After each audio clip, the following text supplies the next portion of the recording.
Hi students, and welcome to today's live IELTS class. My name is Adrian. I'm streaming to you live from Europe.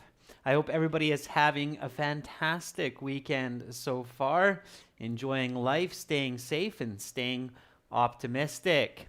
In this class, everyone, we are looking at IELTS Speaking Part 2, the cue card, the long part.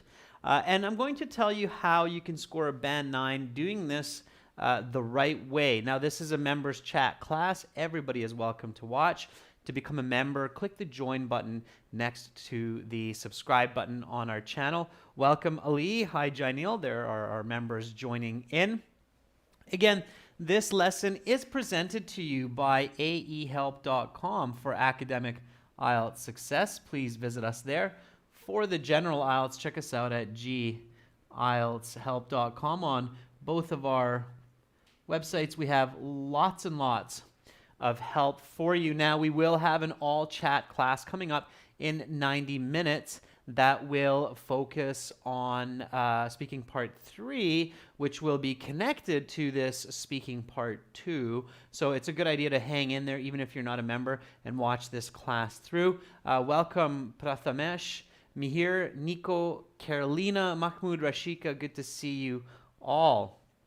Okay, everyone. So this is a speaking class, so make sure to speak and repeat.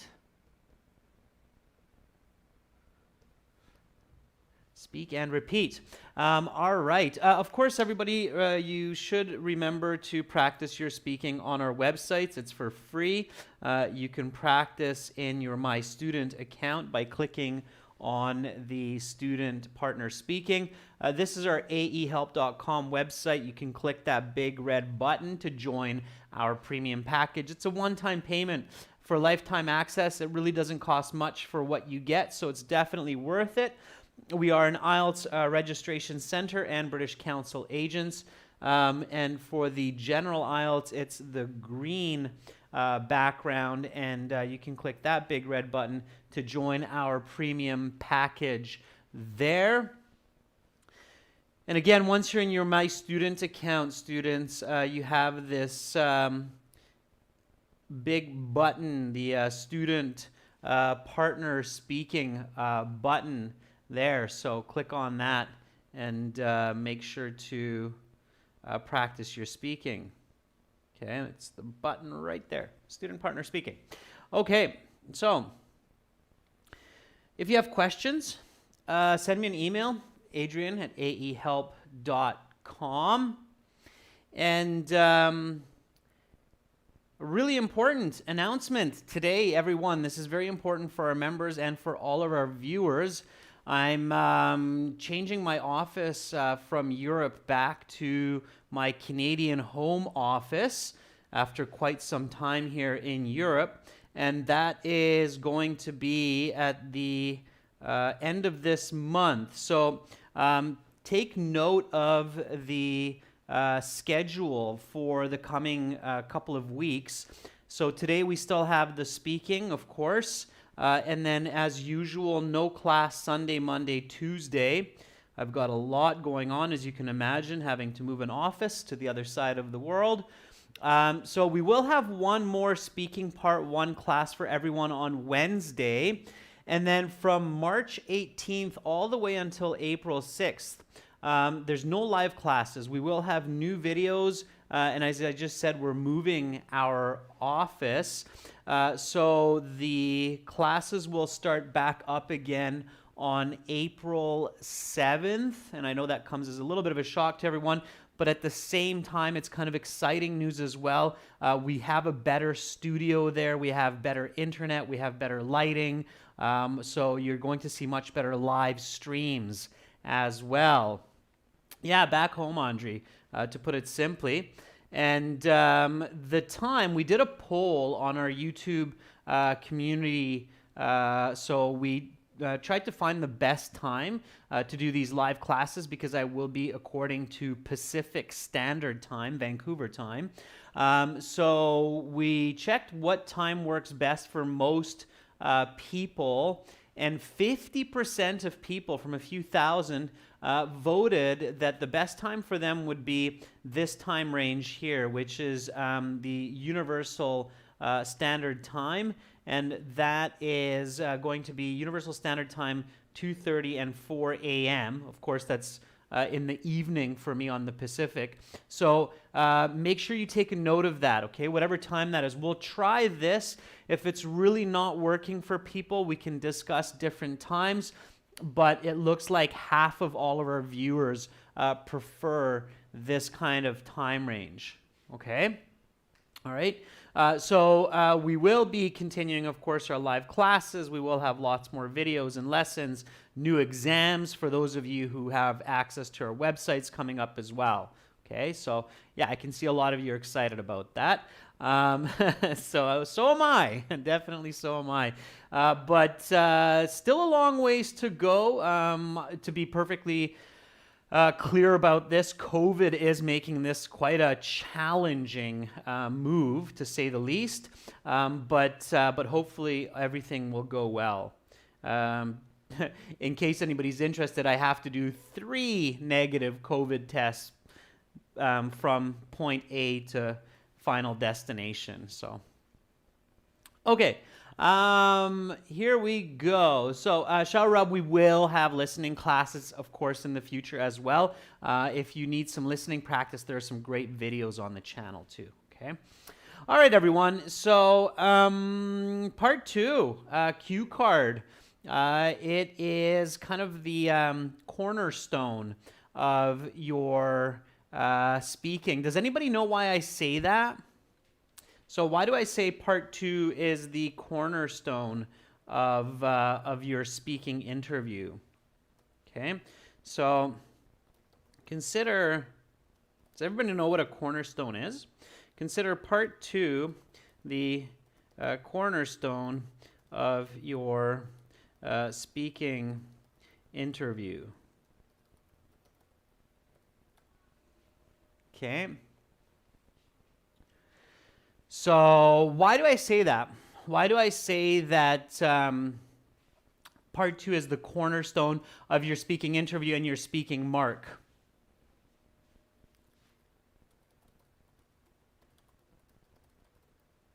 Okay, so what's up with that? Why do I say that? There's logic to that, of course, and that's why it's really important to do well.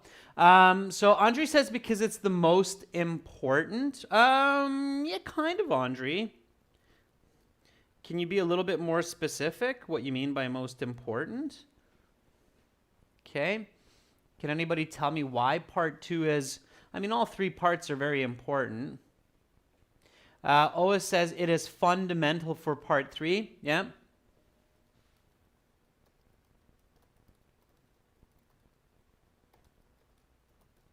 And it is the deciding factor for the higher band scores.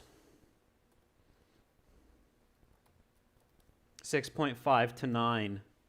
Okay. So, simply put, when you are answering the questions in part 1 is basically testing to see if you can have a basic conversation. So like band 1 to band 5, band 5.5. And then part 2 is really where the examiner is figuring out whether or not you are a band 6.5, a 7.5, or a band 9 level. They have some idea in part 1, but it really becomes clear for them during part 2, and then of course part 3 being connected to part 2. Okay. And Osman says it's the most intense part of the test. Yeah, Osman, I think for many people it is, because we're not used to giving mini presentations, right? So you really have to show your fluency. You have to be specific. Okay, so some important points to keep in mind is you have to maximize your time in part 2. Okay, no unnecessary language like thank you for giving me the opportunity, or today's question Let's just take a look at this, and then I can give you a little bit more information. So part 2 here is talk about a river, lake, or sea that is important for your country's economy. Okay, so we're talking about a location here. What is this body of water? How was it used in ancient times? How is it used today? Why is it important for your country's welfare? Okay, this could very easily be a question for your part 2, asking about a location, asking about a body of water that is important to your country's economy. Basically, every country has some body of water that's important for the economy. Humans are heavily dependent on water, of course, so this question could be in anyone's country. Okay, all right. Okay, so some students might start by saying there are several different rivers and lakes that are important. And the one I want to talk about today is, okay, so as you can imagine, I have heard, and examiners have heard, these kinds of starts to your part 2 way too often. They're time wasters, okay?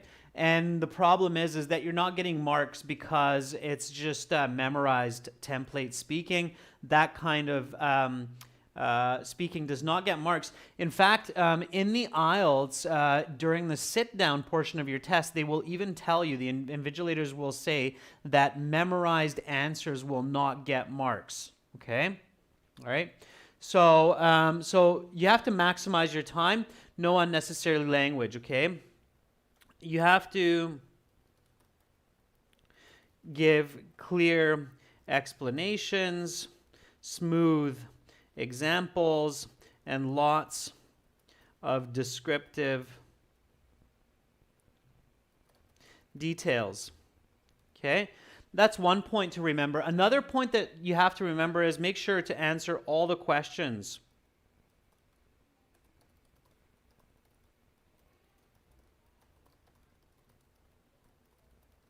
In 90 seconds. And then, if you still have time, give additional details. Okay? So you have to answer all of the questions on the card. If you miss questions, it's not complete, and there's no way that you're going to get a band 9. You're definitely not going to do as well as you could if you answered all of the questions. Okay? So that's really, really important. And also, of course, connect your ideas and choose a good answer so that you can use it further in part 3. Okay, so keep all these points in mind, everyone. Okay, all right, super, super important. Okay, so here in this question, we are dealing with location. Everybody's got that, right? We're dealing with location, and when you deal with a location, it's one of the 5 major categories that you might get asked about is a location. What do you have to remember? What speaking points?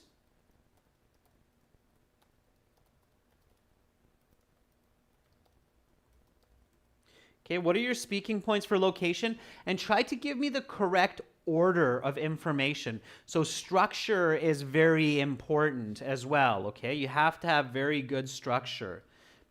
It's another point to remember. Have a clear and coherent structure.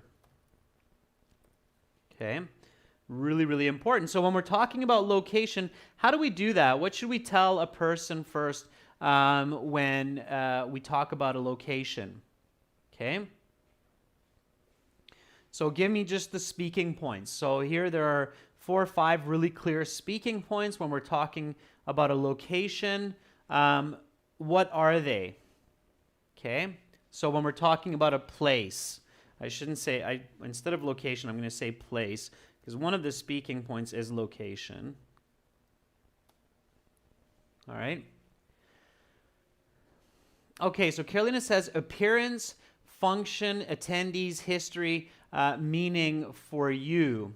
Okay, almost Carolina, almost the right order there.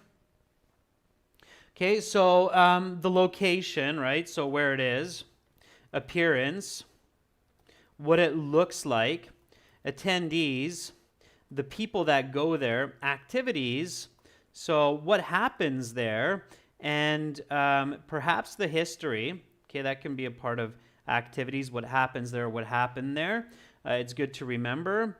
And if you're going to talk about history, it's probably a good idea to talk about past activities before present activities. And then you want to talk about its meaning for you.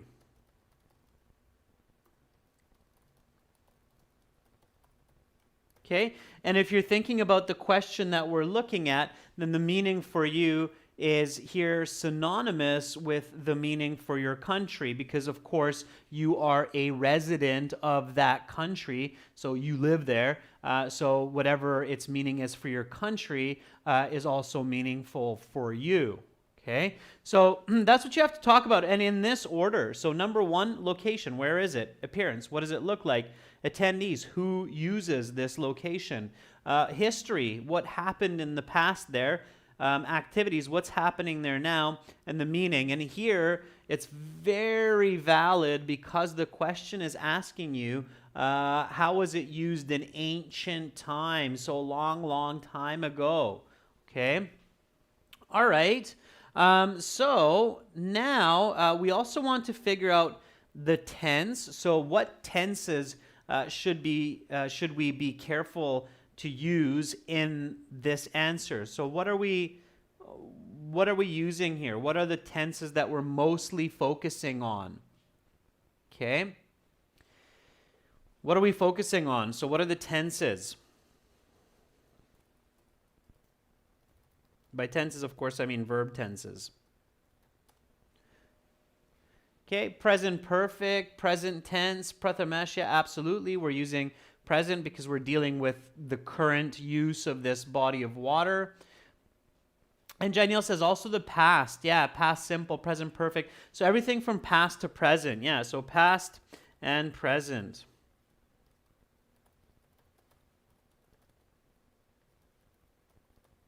Perfect and progressives, right? Absolutely. Okay. We want to use all of those here because the question asks us about how it was used and how is it used. So the question reveals the tense, right? Okay, good. All right. So now the next step. So this is happening very quickly. Of course, the examiner is presenting you with the card. They read the card topic or topic statement, and then your planning happens really fast. What do you do next? So you read the questions, you realize that it's a location, so you need to talk about appearance, the attendees, history, activity, meaning for you, and then you know you have to include past, present tenses, and then now I don't know about future tense, me here.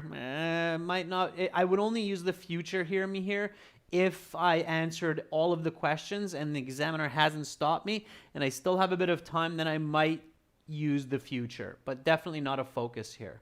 Okay, so future is not a focus. It's much more about the past and the present. Okay, so Carolina says, think of 2 or 3 possible choices. Yeah, a lot of countries have several bodies of water that could be very important for the country's economy. Okay, sure. Okay. So think of 2 to 3 good choices and pick the best one. All right, so I'm sure we're going to have a few different ideas for this because different people, of course, live in different parts of the world. So have a few choices here, okay? So a body of water that is important for your country's economy, okay? All right, so give me some ideas. What are some good picks? Think about your country, and in your country, what is a body of water that is really important for your country's economy? Okay, Alpha says Ganges River, not River Ganges, Ganges River. Okay, the Ganges River. Carolina says Atlantic Ocean, Colombia.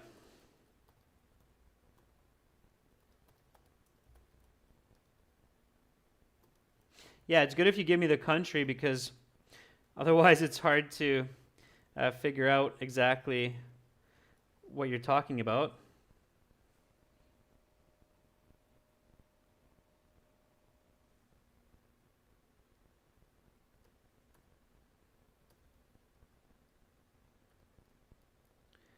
Colombia, there we go. Okay, let's see some other ones.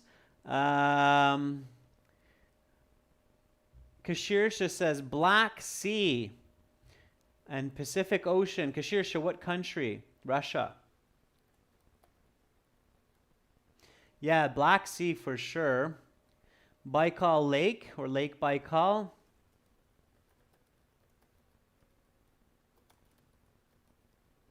All right. Forat River, Syria.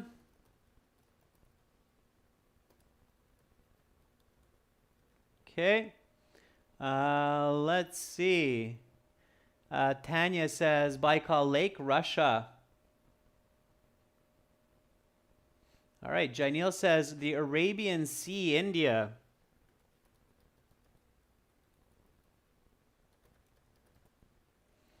Okay.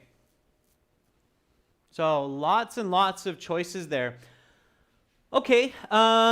Good. So clearly, this will depend on your country, and I'm sure this is going to be a bit of a geography and human geography lesson for us as well. Elise says Red Sea, Kingdom of Saudi Arabia. We'll put that up there as well.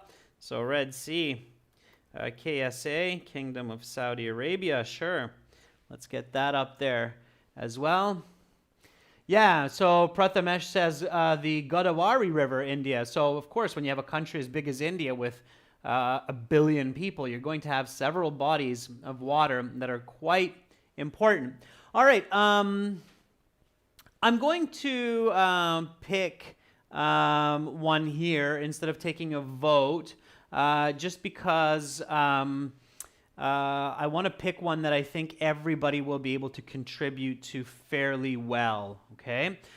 So let's go with, of course, I encourage you to practice this on your own later as well. So let's go with the Arabian Sea, India, okay? So that's quite a central body of water, and it's quite important for several countries in the region. I know that. So we're going to go with this one. Okay, we'll go with the Arabian Sea in India. Okay, so now our next step, of course, is to write down some useful notes. Okay.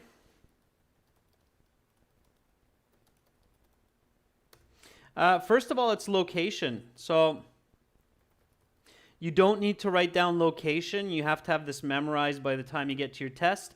I'm using this just for teaching. Okay, so all you do is write down a couple of notes for the location of the Arabian Sea in regards to, of course, people in India. Where is it? So where is the Arabian Sea located? I'm sure many of you know it's one of the biggest bodies of water in the world. So what can you say? Where is the Arabian Sea geographically located on our planet? What can we say about it? Okay, so Alpha Forest says the Indian Ocean west of India.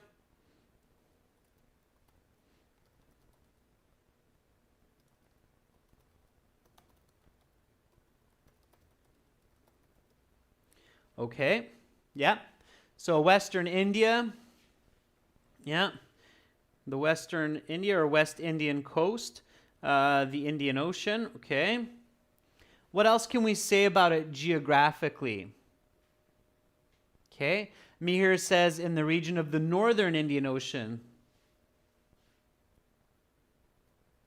Okay, so you can be more specific. West and North Indian coast, the Indian Ocean. Okay, good. think about other areas that might be surrounding it. So it's not just India, right? What other countries border the Arabic Sea? Okay. Yeah, so OS says it's east of the Arabic countries. Okay, that's a good note to add. Okay. Which Arabic countries? So, which Arabic countries are on its other side? So, there we go. Mihir says Pakistan, Iran, Oman. Okay, so those are some of the countries. Good. That's what you want to do. So, you'd want to write that down in your notes because obviously that's going to become very useful for us as we speak later on, okay? Okay. Ali says Kingdom of Saudi Arabia. Very good. Yeah. Okay, great. So now we've got, because obviously it's a trade route, right? So Oman, yep, very good. All right, so now its appearance. What does it look like? So what does the Arabic Ocean look like? Describe it for me. Is it dark blue, deep blue? Is it a turquoise color? Is it all of those? Is it a calm ocean? Is it sometimes dangerous, stormy ocean? Does it have a lot of sea life in it? So what can you tell me about the appearance of the Arabic Ocean? Okay. Alpha, you can say that it's in the Middle East. So it's one of the largest bodies of water in the Middle East. Yeah, that's something that should naturally come to mind. So you shouldn't have to write that down, Alpha, that it's one of the largest bodies of water in the Middle East. Okay.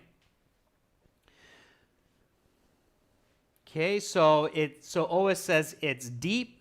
It's dark blue. Okay. How big is it? Anybody?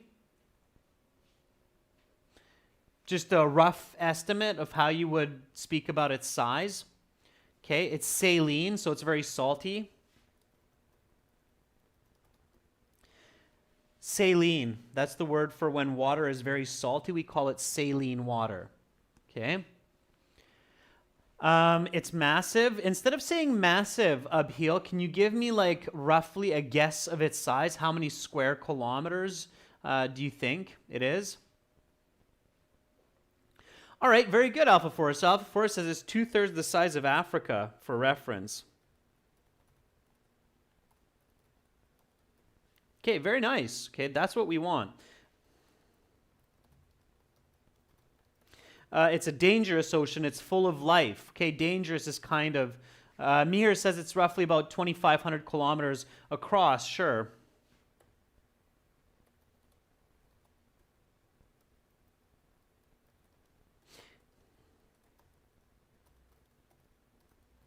So 2,500 kilometers coast to coast. Okay. Saurabh says more than 1 million square kilometers. Yeah.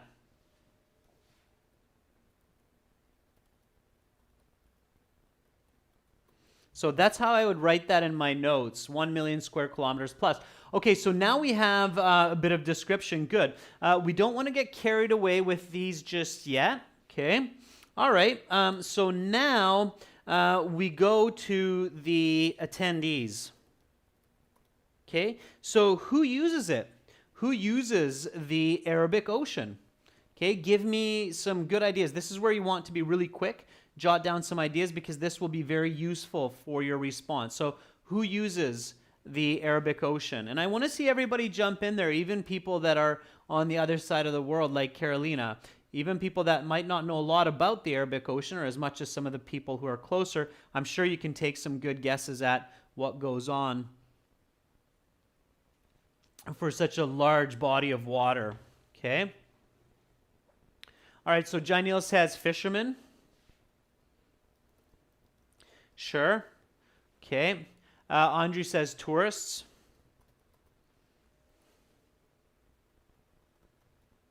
Yeah. Okay. Ali says traders, imports, exports. So shipping and cargo. Yeah, sure.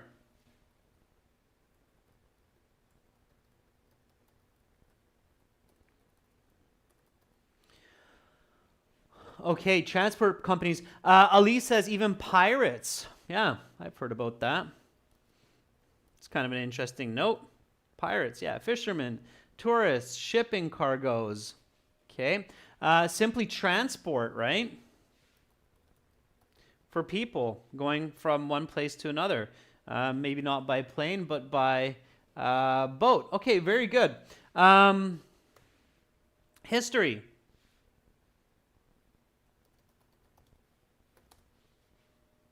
Okay, so historically, what do you think the Arabic or the Arabian Sea was very valuable for? So historically, Janil, very good. Janil says the army as well, military. Yeah. Okay.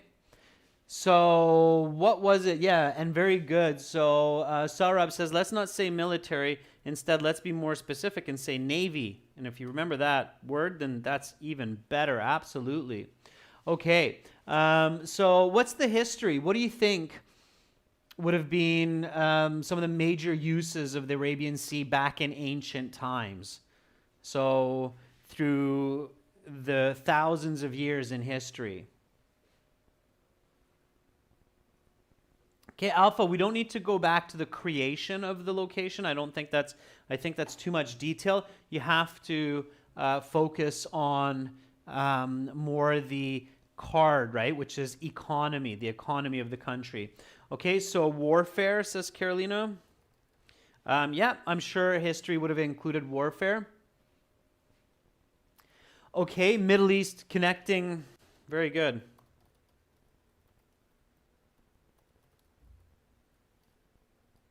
So connecting Middle East to Asia, so trade routes, right?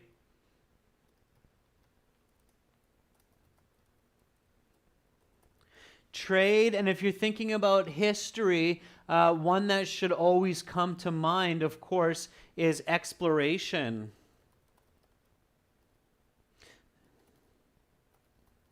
And food, right?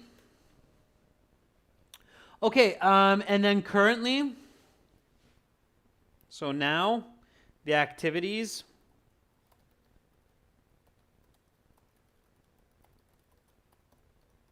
So same as before in tourism, right? So it would be the same, tourism, bigger, more, right? Now, these notes you don't have to write down. You should just remember these, but if it helps, then write them down. You don't have too much time in the 1 minute, so you have to be very, very selective about what you write down. I'm also writing some information down for, of course, practice purposes for the class, okay? All right. And then your opinion. So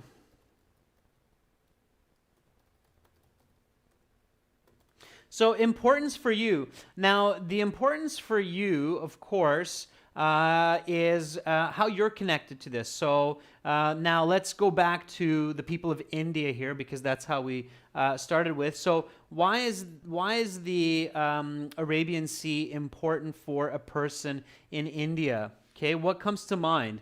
So if I ask some people who are living in India, and I ask, how does having the Arabian Sea impact your daily life? What does it add to your everyday living? Okay. Don't get lost in too much history, Alpha Force. Be careful. Always stay focused on the question. Okay. Alpha Force as source of oil, seafood, trade, and navies. Yeah. Mihir says the busiest ports. Okay.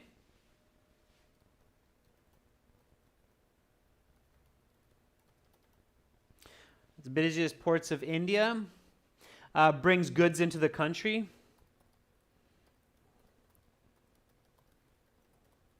Okay, very good. What percent? So, I mean, you don't have to be accurate here, but don't forget your quantitative language. And I highly, highly suggest putting a few numbers in. So food, of course, is very important as well.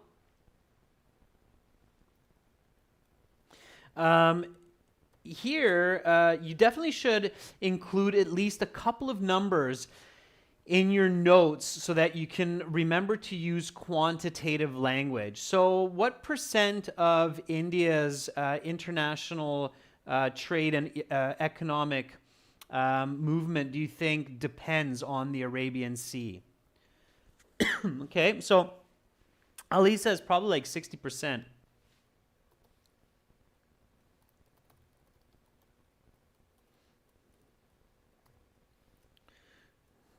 Okay, these don't have to be perfectly accurate. It can just be a guess. So 20% of all GDP, maybe more, maybe 30%. I don't know. It doesn't really matter. It's just that you have this specific. Okay, so now before your 1 minute is up,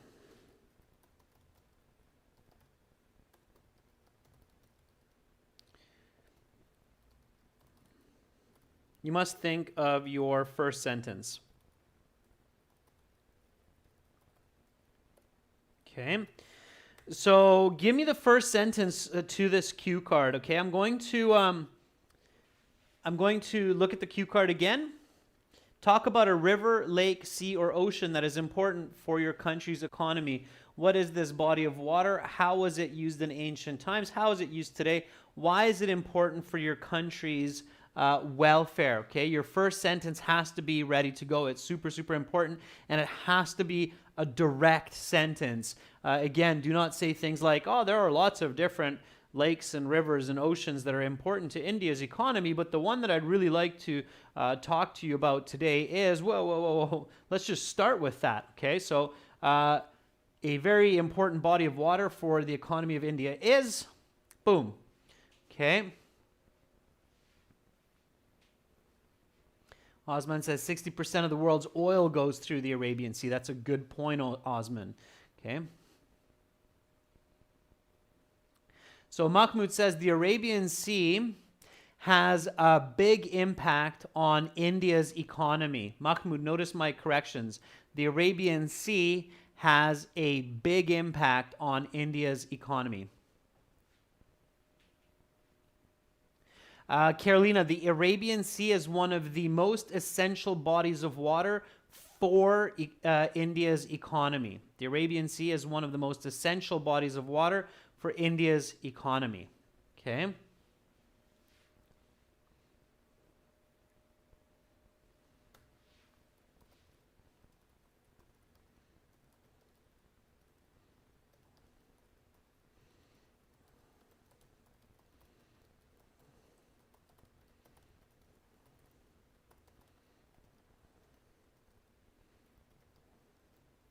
Yeah. Okay, so the Arabian Sea is arguably the most important body of water for India's economy. All right. Very good. Very nice.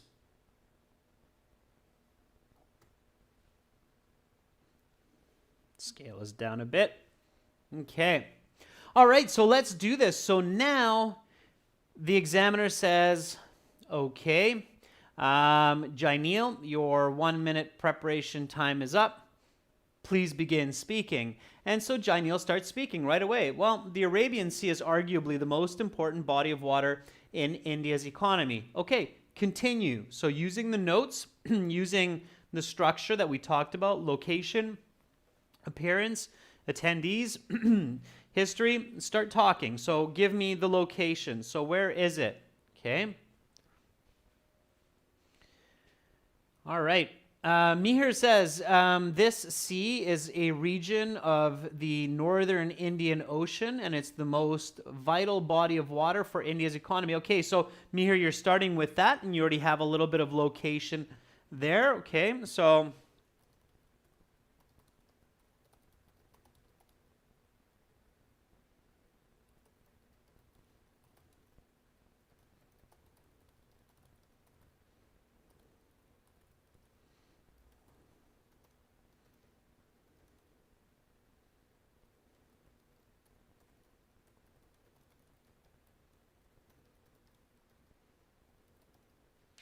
Okay, so this massive body of saline water is located in the northwestern part of India as part of the Indian ocean. Let's see what else you come up with, okay? So I'm moving you along here. Let's get talking, okay? And everybody, this is a speaking class, so don't just type, but speak. So when you see this, read it aloud, say it aloud, okay? All right. Oh, it says this important body of water is a resource for India's economy and other countries as well. It's located west of the Kingdom of Saudi Arabia and north and in the North Indian coast. Okay, all right. Mahmoud says it is located west in west of India and under the Arabian peninsula near Oman. Okay, Mahmoud, I believe you're saying peninsula there. It's a half island. It's not a full island, so it's a peninsula. Okay, called the peninsula. Ali says this prominent body of water is an important port for traders. Ali, you're jumping ahead. Okay, so careful, because then what happens is you're going to jump around. So Ali, just like in a movie where they show you kind of like from a helicopter the location of where everything will happen, that's what you have to do in your speaking. So show your examiner where everything that you're talking about will take place. Okay, so this massive body of saline water is located in the northwestern part of India as part of the Indian Ocean and east of many Arabian countries such as KSA, Oman, and south of the country of Pakistan. It connects the ports of these Arabian and Asian nations across more than 1 million square kilometers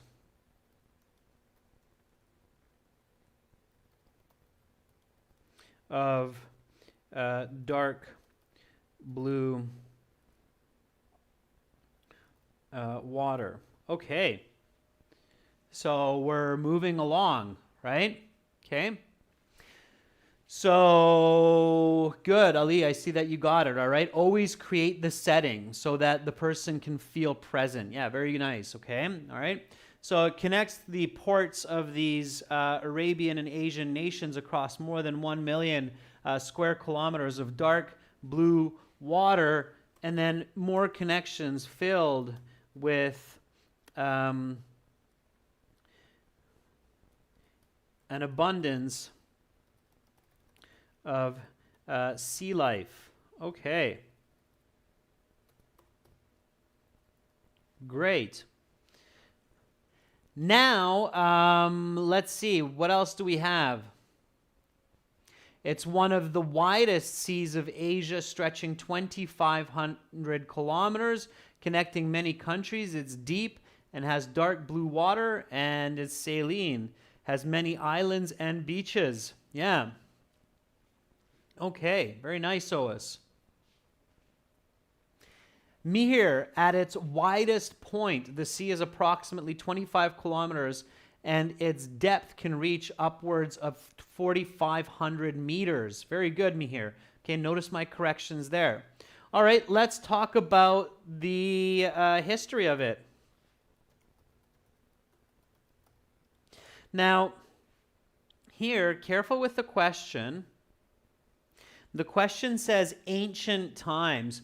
When you see this ancient times, how long ago is that? So how long ago do you think ancient times is? So when an examiner asks you the question of in ancient times, how many years should you be going back? What do you think? Okay. So how many years should you be going back when the question is ancient times? not 2 to 300, not 100. It's thousands of years. That's right. Okay. Ancient times is thousands of years. Long time ago or centuries ago, it's hundreds of years. Ancient times is thousands of years ago. Okay, so like 1, 2, 3,000 years ago.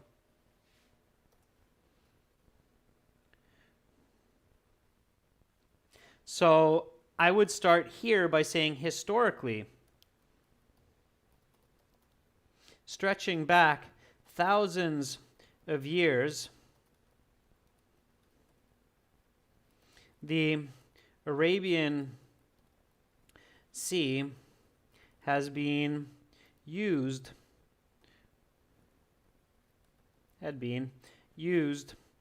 by sailors for trade,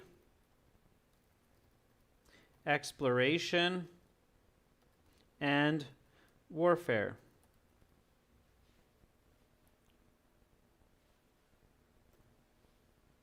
Okay. So that's how I would start. Now, what do I need to add here to make sure that I'm speaking directly about the card? So what's missing at this point?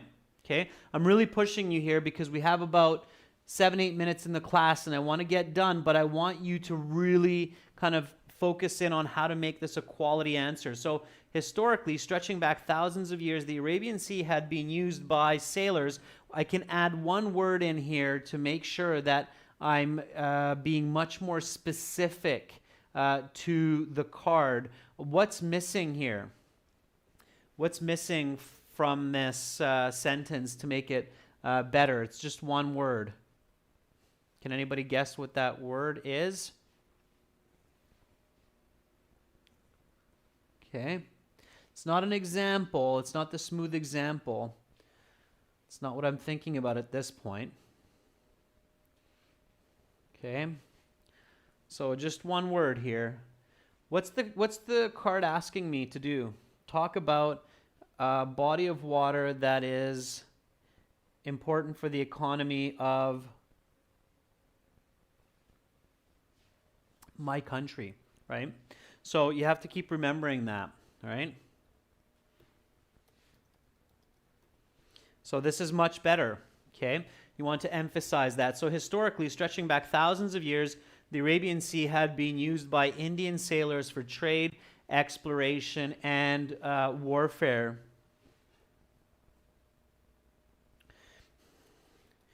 Back in the early 300s, Indian sailors discovered much of the Indian coast,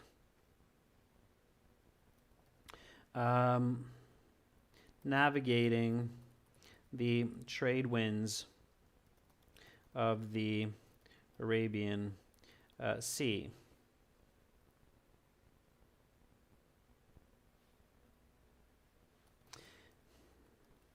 They had brought with them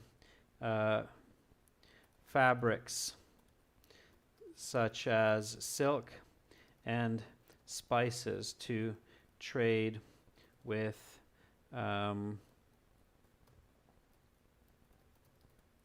neighboring communities. Okay, all right. So that's how you keep going. You have to be very specific to the question. Okay. Prathamesh says in the 17th century it was used for trading goods like spices and gold from India with European countries. Yeah. So Prathamesh, you can say later in the 17th century, this trade extended further across the sea to European countries for not only food and such amenities, but also gold and people.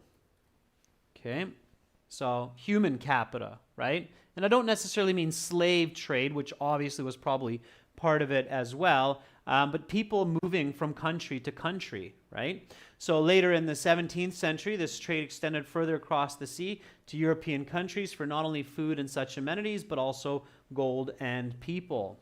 Okay. Then I go to present day. Okay. Amenities, Saurabh, in this case means goods such as silk, okay, or fabrics, which are kind of the amenities that are the luxuries. So luxury goods, amenities, Saurabh, luxury goods. Okay. All right. So then I go to modern times. During modern times, the Arabian Sea still serves much the same purposes as it did throughout history, but on a much grander scale. Nowadays, hundreds of massive trading or cargo ships leave the ports of India with millions of dollars worth of merchandise. Okay. All right, so now I'm just moving along. The focus here, so notice what I'm doing. I'm always focusing on the question. The question is about economy, and it's about a body of water that's important for India. So I'm keeping that in my mind throughout my response. So it's like the card is moved from the table in front of me to a projection, okay? For me, when I did the speaking part of the IELTS exam and I was looking at the examiner for part 2, visually I was actually imagining as if the examiner had this card around their neck and it just kept flashing like a neon sign, like talk about, well, for me it was a place of enjoyment in your city. So talk about a place of enjoyment in your city. Talk about a place. But for us here, it's a body of water that's important for your country's economy, a body of water. So it's just flashing. So you're constantly attacking that specific question, okay? It's not good when students go off onto other topics. Like lots of people like to go to the beach along the coast of the Arabian Sea because the beaches are really beautiful. And I went there with my dad and I went fishing there with my dad. And it's like, okay, so the country's economy, how is that connected? So that's a big danger, and you have to make sure that you don't go off topic. Okay? Everybody clear on that? So Janil says later, between the 16th and 18th centuries, the British Indian Company traded not only spices and foods, but also valuable materials, gold and diamonds, from India with other European countries. Very nice specific example, Janil, the British India Trading Company. Very good. Oh, it says nowadays the Arabic Sea is used for fishing, which is an integral part of the economic profit for KSA in India as well. It has been a destination of tourists from everywhere. Very good, OS. So that's what I would add. So furthermore, the sea is a major food source for many countries, for such luxuries as prawns and fish. The fishing industry of India nets billions of dollars